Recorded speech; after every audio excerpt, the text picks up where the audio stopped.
many middle class Indians, when questioned, are quick to answer that they are non political, full stop. The same would strongly advocate that every adult should vote, the most obviously political act in an electoral democracy, full stop.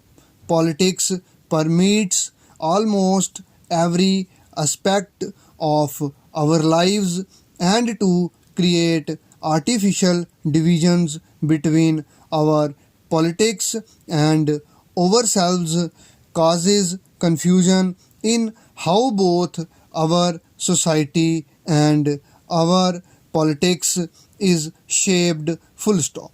No social movement could therefore fail to recognize its relationship with political thought and action, full stop. The discourse in recent times has created arbitrary lines separating social and political movements, full stop.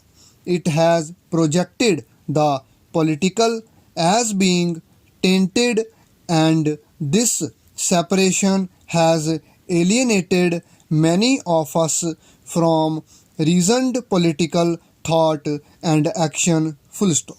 Civil society in the immediate context is a buzzword wrapped in ambiguity, full stop. The media has helped project it as an utopian monolith expected to cleanse the rot in the political system, full stop. Even the way we define civil society spells exclusiveness, full stop.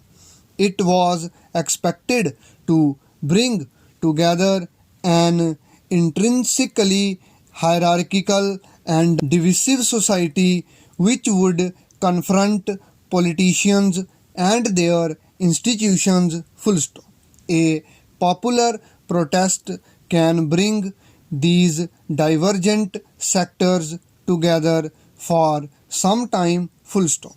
However, it would be a mistake to romanticize or worse, equate civil society with a movement, full stop. A campaign needs to work out details, and a movement needs to have its own internal logic, full stop. Sweeping away all complexities and reducing the debate to black and white raises a threat to democracy itself, full stop. Social movements recognize this complexity and see themselves as a part of a larger political process, full stop.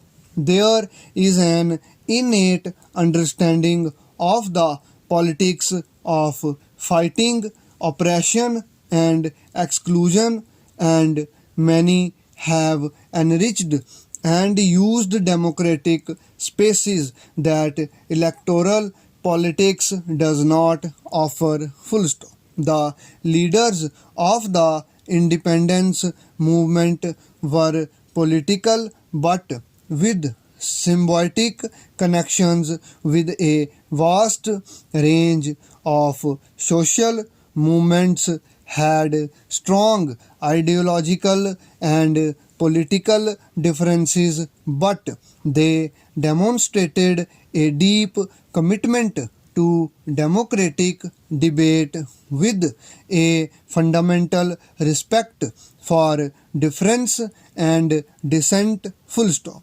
The independence movement was therefore a collection of a variety of socio-political movements of depth and vision. Some sustained the political parties they shaped, full stop. Gandhi ji, Ambedkar, Netaji, M.N. Roy, the communists, and many more continued to influence our political future. Full stop. They fought for independence from British despite sharp differences of a vision of India. Full stop. Those visions were shaped by the social movements they helped establish. Full stop. Some took public offense, others like Gandhiji and Jayaprakash Narayan did not. Full stop. Embedded as they were in political discourse, these visionaries believed that sustained change would primarily emerge from participatory democratic processes. Full stop. Leaders do not give birth to movements. On the contrary, leaders emerge from them. Full stop. A legal framework by itself is insufficient and is only a consequence of a movement that has already drawn large numbers of people into a sustained process. Full stop. Close.